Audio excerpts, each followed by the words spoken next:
Hey guys, 15 তারিখ রাতে মারাত্মক ঘূর্ণিঝড় হয়, যেটা কল্পনা করা যায় না। আমি তো ভয় পেয়ে গেছিলাম। তো চলো গাইস, আমরা একটু চেক করে দেখি সকালে কি কি ক্ষতি হয়েছে সবার। আল্লাহু আকবার।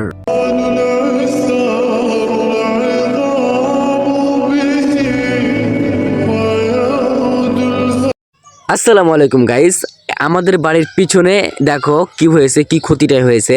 টিন ছিল এদের, বুঝছো, এর জন্য টিনগুলা উড়ে গিয়েছে। তো চলো আমি তোমাদের একটু দেখাই পাশ থেকে।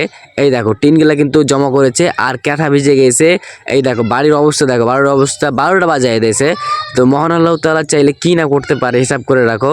দেখে সবসময় আল্লাহর ইবাদত করো, বুঝছো।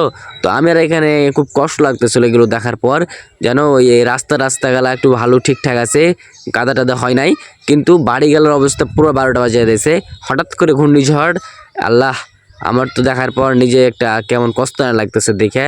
তো যাই হোক গাইস, কিছু বলার নাই। এখানে আমার বাড়ি আসার সময় চাচার সাথে দেখা হয়ে গেছে।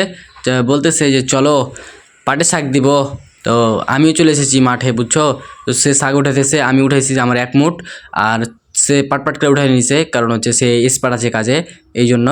আর আমি একটা জিনিস ভাবতেছিলাম, এখানে কতগুলা মানে গাছ লাগা আছে আল্লাহ জানে।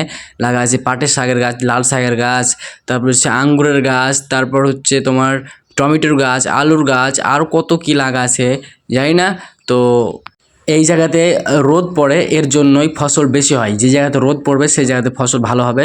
আর আশেপাশে দেখলাম যে এই ডান দিকের সাইডে বেশি পাটের বিচিগুলো মনে হয় আর একটু বেশি ফেলেছে, আর আমার চাচা গেলে একটু কম ফেলেছে, এর জন্য এদিকে কম ওদিকে বেশি।